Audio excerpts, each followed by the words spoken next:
¿Dónde están los genes? En el cromosoma. ¿Y de qué están hechos los cromosomas? De ácido nucleico, de ADN. Entonces, vamos a empezar con algunas terminologías que nos sirven para precisamente ver cuál es la función del material genético. Entonces dice, es un conjunto de normas, el código genético, un conjunto de normas por las que la información codificada en el material genético, ahí está, vea, entre paréntesis, secuencias de ADN y ARN, se traduce en proteína, secuencia de aminoácidos en las células vivas. Yo lo defino siempre, el código genético, como la transformación de un lenguaje de 4 letras en un lenguaje de 20 letras. Ese es el código genético. ¿Sí?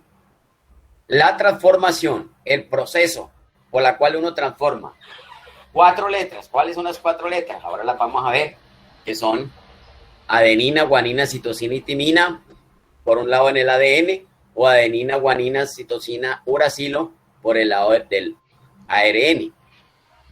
Esas 4 letras hay que transformarlas en aminoácidos, que son 20. Ustedes ya lo vieron en bioquímica, son 20 aminoácidos. Alanina, valina, glicina, leucina, isoleucina, fenilalanina, triptofano, metionina, serina, triptofano, todas esas 20. Pues, ¿cómo hace la célula para convertir ese lenguaje? Esto se hace por una combinación matemática. Para eso está la matemática, los modelos matemáticos, para eso nos sirven. Y las personas que hicieron esto se dieron cuenta de descifrar qué era lo que hacía la célula, porque la célula lo hace. ¿Sí? Los organismos vivos lo hacen desde que se creó el primer organismo. Pero el hombre no sabía cómo era. Hasta que llegó una teoría y explicó, esto así es que debe ser. Y como se ha venido cumpliendo y hasta ahora no ha habido ningún proceso que niegue eso, pues hasta ahora se acepta, que es 4 letras, que son adenina, guanina, citosina, uracilo en el ARN, o adenina, guanina, citosina, timina en el ADN, se convierten en 20 letras, que son los 20 aminoácidos. ¿Cómo? Entonces lo que hace es, si cada letra representa un aminoácido, pues no tendríamos sino 4 aminoácidos. Si uno coloca 2 letras, las combinaciones de 4, ¿sí? 4 letras combinadas de 2 en 2, nos da 2 a la 4, quedaría 16. Nos faltarían 4. Por eso nos dan 3 letras, y entonces 2, ¿cierto? Entonces ya 3 letras, hay sí combinaciones de 4 letras de 3 en 3, nos da 64 tripletas. Y esas 64 tripletas, entonces sí. Ahí están los 20 aminoácidos, está la tripleta para iniciar, están las tripletas de término, y hay algunos aminoácidos que son codificados por más de una tripleta. Entonces, aquí tenemos, ese es el código genético. El código genético es el lenguaje, fíjese, de los genes representado por 3 letras que corresponden a 3 de las 4 bases del ADN. El segmento de ADN que codifica toda una proteína se llama gen. La información contenida en el código genético de un individuo se llama genoma. ¿Ya? El genoma es todos los genes que tiene el individuo. ¿Sí? Todos. Todo el ADN y todos los genes. Ese es el genoma. El genoma es todo el material genético, fíjese, contenido en las células de un organismo en particular. Por lo general, al hablar de genoma en los seres eucarióticos nos referimos solo al ADN contenido en el núcleo, organizado en cromosomas. Pero no debemos olvidar que también la mitocondria contiene genes. Y en los vegetales todavía contenemos más que son el ADN de los cloroplastos. Entonces, en los animales hay que considerar tanto el ADN que está en los núcleos como el ADN que está en la mitocondria. Y en los vegetales hay que considerar el ADN del núcleo, el ADN de la mitocondria y el ADN del cloroplasto. Yo creo que les mencioné la vez pasada que si uno quiere saber si la mamá con que uno vive, la mamá que le dicen a uno, que esa es la mamá de uno, si uno quiere saber si es la mamá biológica, es hacer un cariotipo mitocondrial. Y no hacer lo que hizo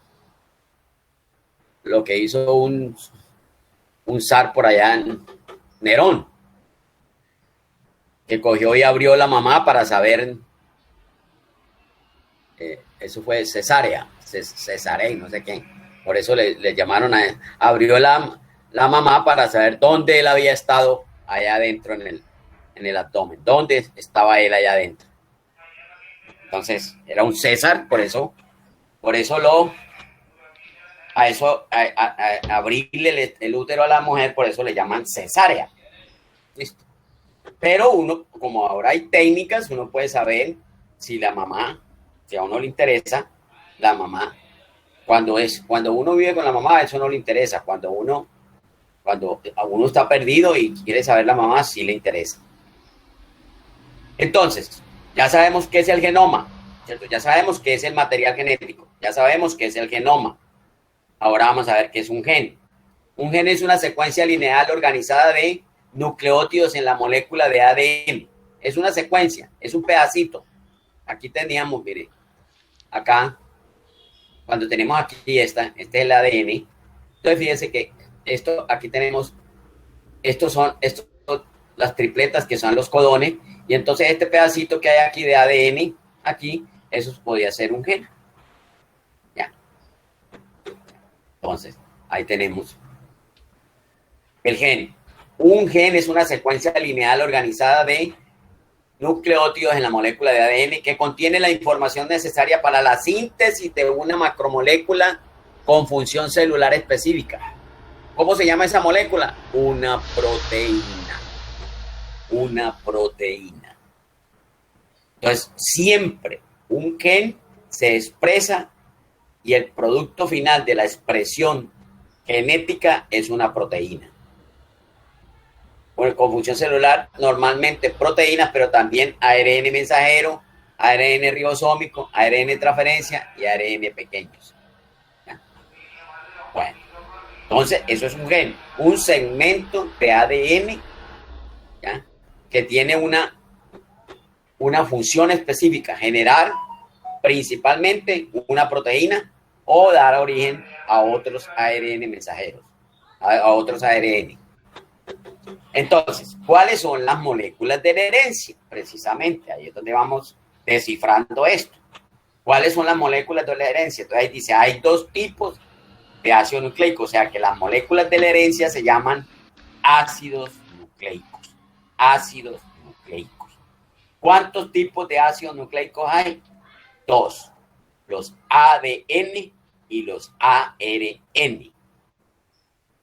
¿Por qué se llama ADN? Ácido desoxirribonucleico.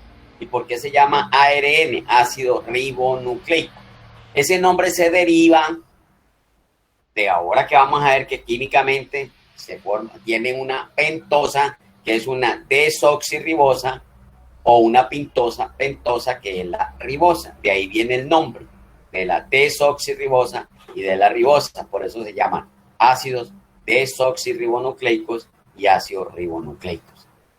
Se halla fundamentalmente en el núcleo, formando la cromatina. Cuando la célula se divide y forma los cromosomas, en ambos casos se asocia a proteínas.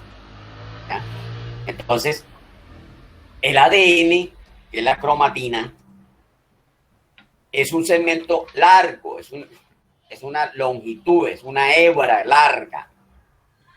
En el genoma humano mide más o menos 2.2 metros. Y eso lo vamos a ver en el laboratorio.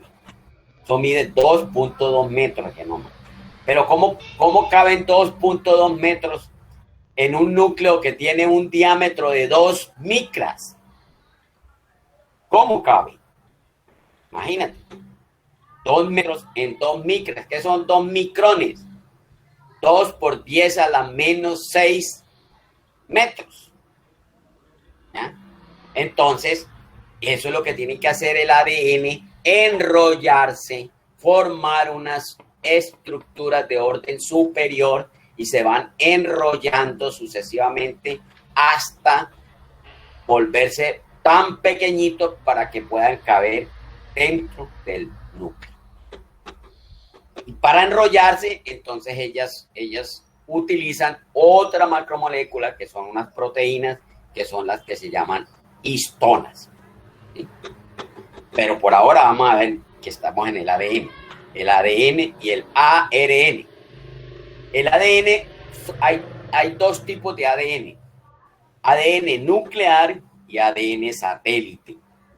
El ADN nuclear, su nombre lo dice, está en el núcleo, es el que está en el núcleo. Y ADN satélite, pues es el que está en las mitocondrias y en los vegetales está en las mitocondrias y en los cloroplastos. Los ARN se encuentran normalmente en el citoplasma, asociado a proteínas, y forma los ribosomas. También constituye las moléculas fundamentales para la síntesis de proteínas, los ARN mensajeros, los ARN transferencia. O sea que los ARN, hay tres tipos de ARN. ARN mensajero, ARN de transferencia o de transporte y ARN ribosomal. ¿Qué es el ARN mensajero? Es el que lleva el mensaje del núcleo hasta el ribosoma. ¿Por qué? Porque el ADN no puede salir del núcleo. Porque es que el ADN es el que tiene la información del individuo, la información del ser. Entonces él no puede salir del núcleo y la célula, la evolución o quien fuera, lo encerró y lo protegió en una membrana, con una membrana. Y eso se llamó núcleo. Lo protegió. No puede salir al citoplasma porque en el citoplasma existen muchas enzimas y medios drásticos que lo pueden destruir. Y si se destruye el ADN, se destruyó el individuo. Ya. Mientras, entonces, pero como la información hay que... ¿Dónde se traduce esa información? En el ribosoma. ¿Y los ribosomas dónde están? En el citoplasma. Entonces tiene que salir la información del núcleo hasta los ribosomas. ¿Cómo sale la información? Como ARN mensajero. Entonces ya en el núcleo se sintetiza el ARN mensajero, ese sí puede salir del núcleo y ese llega a los ribosomas y allá se lee, se traduce. Pero para sintetizar una proteína se necesitan aminoácidos, porque recuerde que las proteínas son polipéptidos, o sea, polímeros de aminoácidos.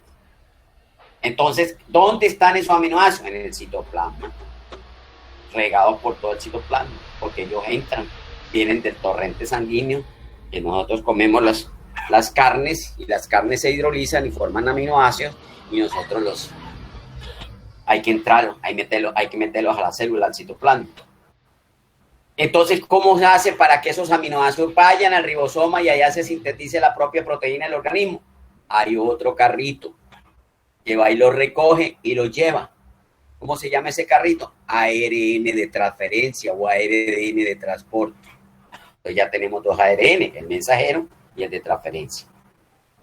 Pero si esos dos ARN van allá al ribosoma y tienen que entrar allá al ribosoma e interactuar con el ribosoma para que se pueda leer, pues el ribosoma tiene que aceptarlo, tiene que ser afín, tiene que haber afinidad entre ellos.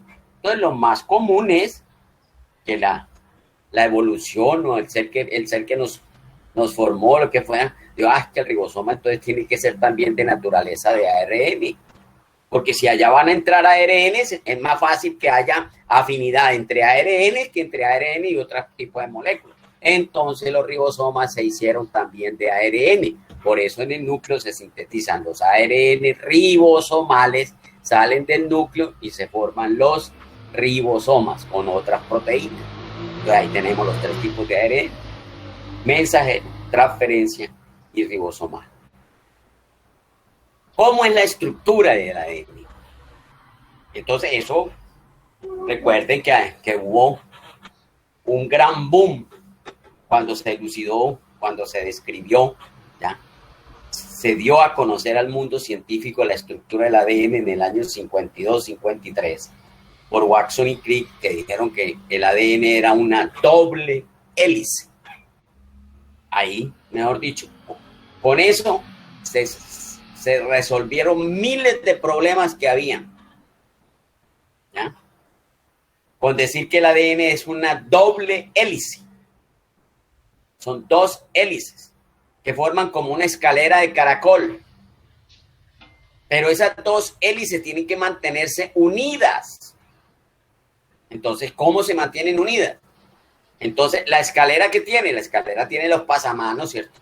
Esos pasamanos entonces están formados en el ADN por fosfato, pentosa, fosfato, pentosa, fosfato, pentosa, fosfato, pentosa. Y en la otra cadena es igual. Fosfato, pentosa, fosfato, pentosa, fosfato, pentosa, fosfato, pentosa. Esos son los pasamanos de la escalera en caracol. ¿Y cuáles son los peldaños de la escalera?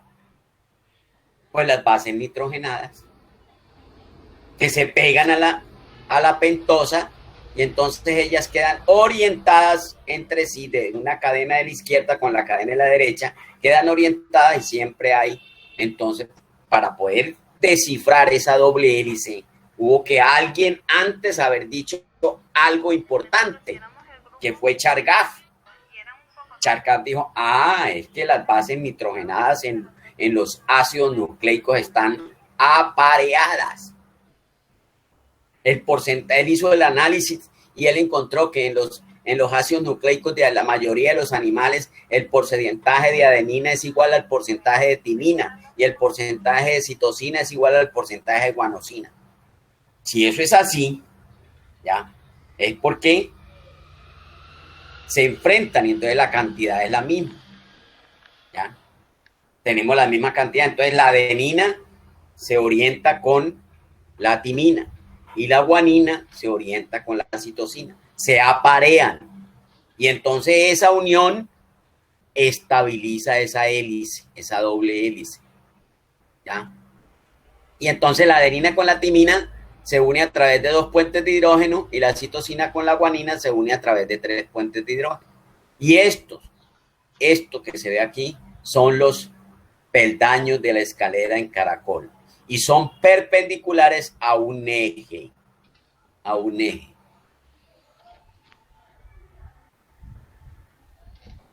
Son perpendiculares a un eje que viene aquí. Y entonces estos son perpendiculares. Por eso es que se parecen a una escalera en caracol, porque la escalera, los peldaños tienen que ser horizontales, completamente horizontales para uno no caerse cuando va bajando la escalera. A pesar de que la escalera va dando una vuelta, los peldaños siempre van siendo horizontales, porque son perpendiculares al eje horizontal de este. Entonces ahí tenemos la doble hélice. Doble hélice, ¿qué significa? 2 curvas, ¿no? 2 curvas que se unen entre sí. ¿Por qué? Por interacciones de puente de hidrógeno. Interacciones de puente de hidrógeno, principalmente. ¿Cómo? Puente de hidrógeno entre la timina y la adenina, 2 puentes de hidrógeno, y entre la citosina y la guanina, 3 puentes de hidrógeno. Pero además recuerden que estas adeninas, estas timinas, estas citosinas y todas estas bases nitrogenadas tienen otros grupos químicos. Son generalmente grupos hidrocarbonados. ¿Ya?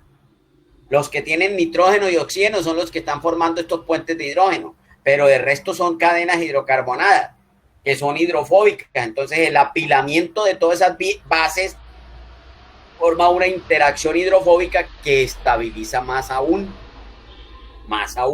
estabiliza las 2 bandas.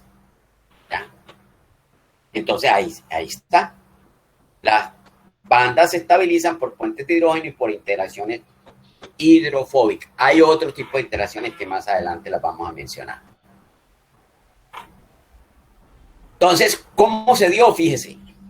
Para llegar hasta la estructura del ADN hay una historia. Todo en la ciencia ha tenido su evolución, ha tenido su desarrollo, su cronología.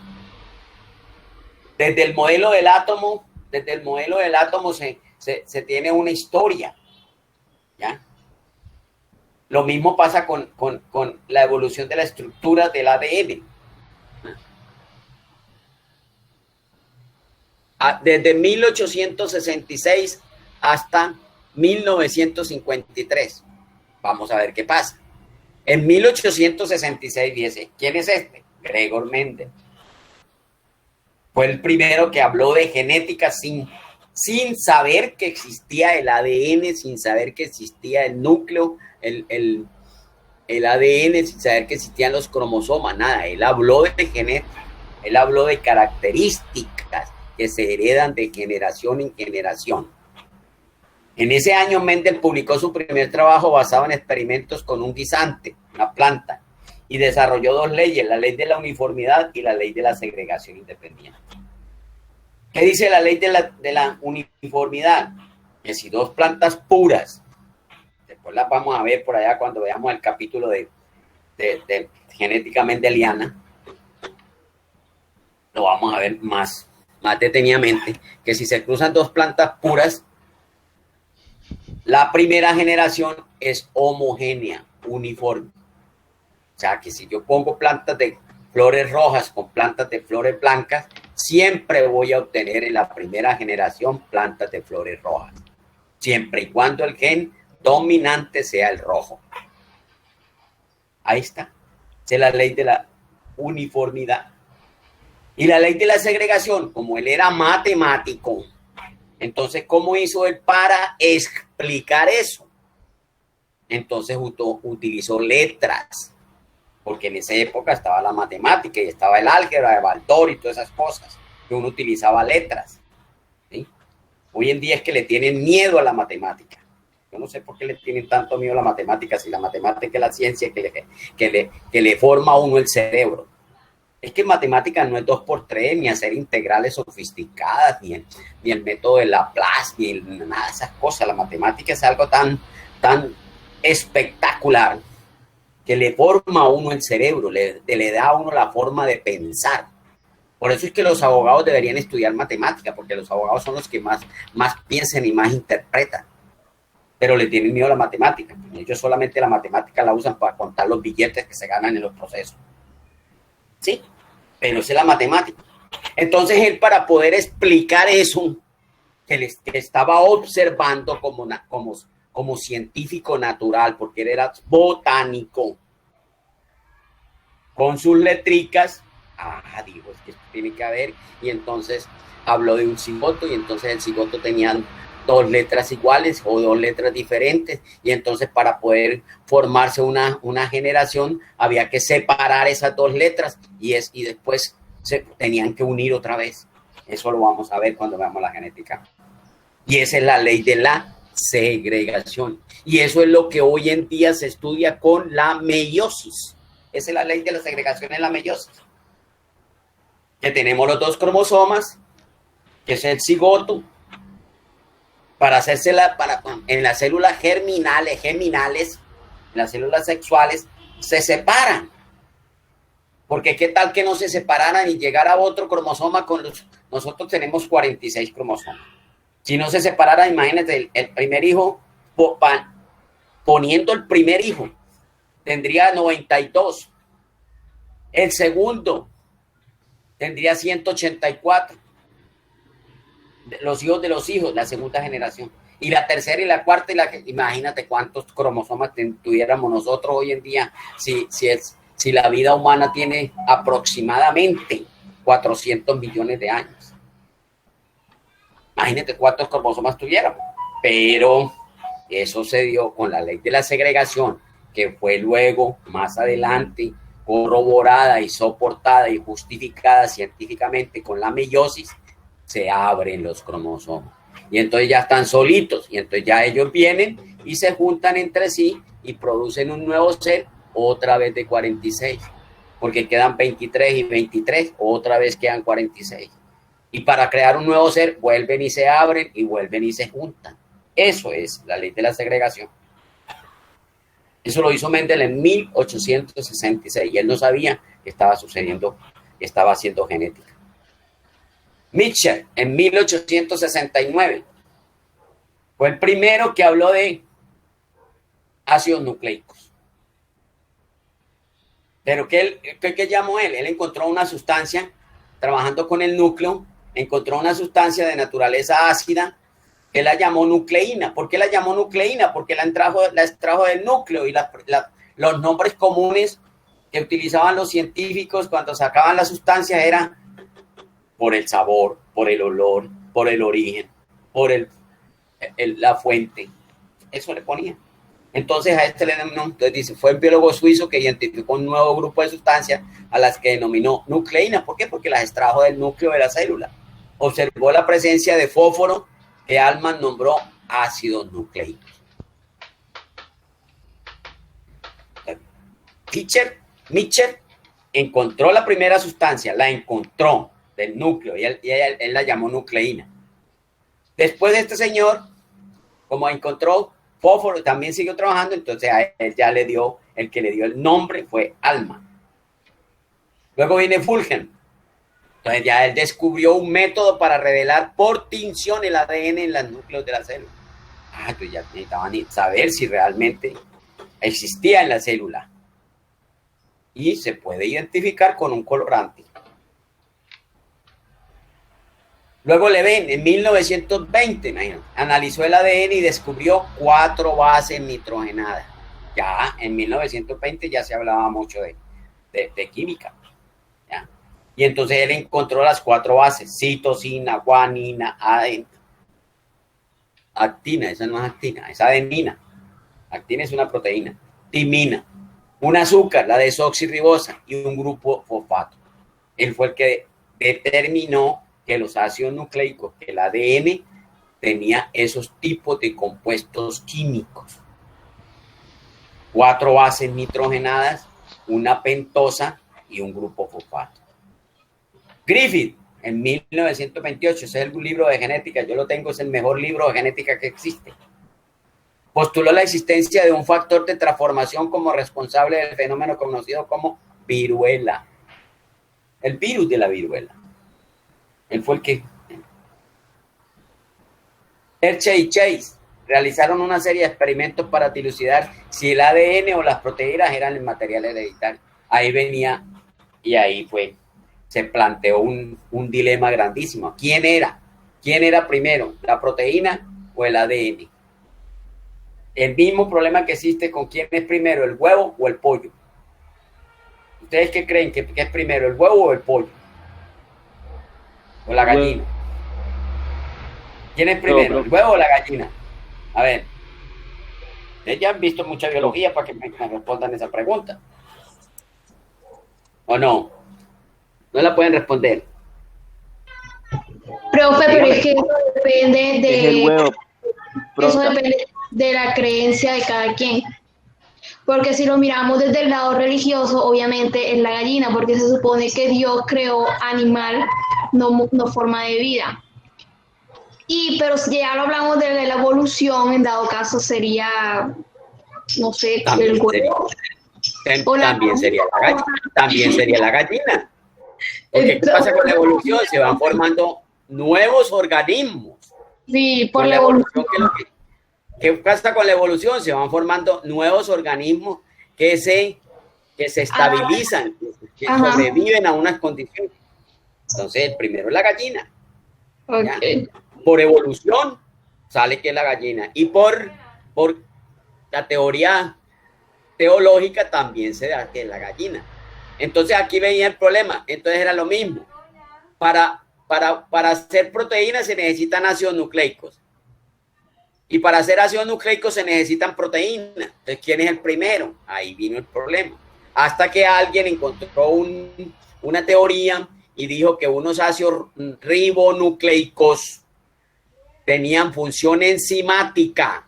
Porque según lo que nosotros sabemos, las enzimas, el 99.99% son proteínas. Solamente existe un solo trabajo, que fue ese trabajo que sacó el dilema y dijo que esos ARN tenían función enzimática y lo llamó ribosimas. Y entonces esos ARN eran los que catalizaban la formación de ARN hacia ADN por una transcriptasa reversa que nosotros la vamos a ver en el dogma central de la biología molecular. Entonces ahí se sintetizaba el ADN y luego del ADN entonces ya salía y se llegaba hasta la proteína. Entonces primero fue, según él, según esta teoría, ¿ya?, de la ribosima, primero fueron los ácidos nucleicos. ¿Qué contenían? El problema es que yo sigo preguntándome, ¿cómo se hizo ese ácido nucleico ARN? ¿Cómo se hizo? Es que ahí es donde está. Por eso es que nosotros los creyentes tenemos que llegar hasta un punto en donde dice, es que este ser sobrenatural no tiene principio ni tiene fin, y hizo las cosas. ¿Cómo las hizo? Eso ya es otra cosa. Para mí, como un hombre de ciencia, que soy creyente, que dicen que porque yo siendo de ciencia soy creyente, pues entre más estudio ciencia, más me doy cuenta que existe Dios. Porque hay tantas cosas tan fenomenales en la ciencia que tiene que haber una persona que esté por encima de eso. ¿Y quién es? Dios. ¿Ya? Entonces, ahí es donde está. ¿Y quién hizo el ARN, ese ribosomal,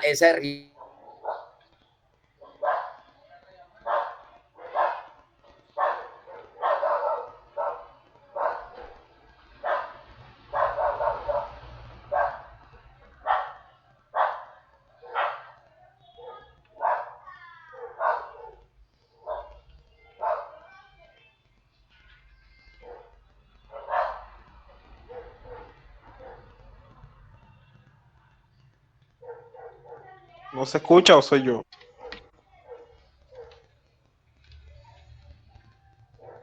Repite, Jorge, que no te escuché. Profesor, no se escucha. No se escucha.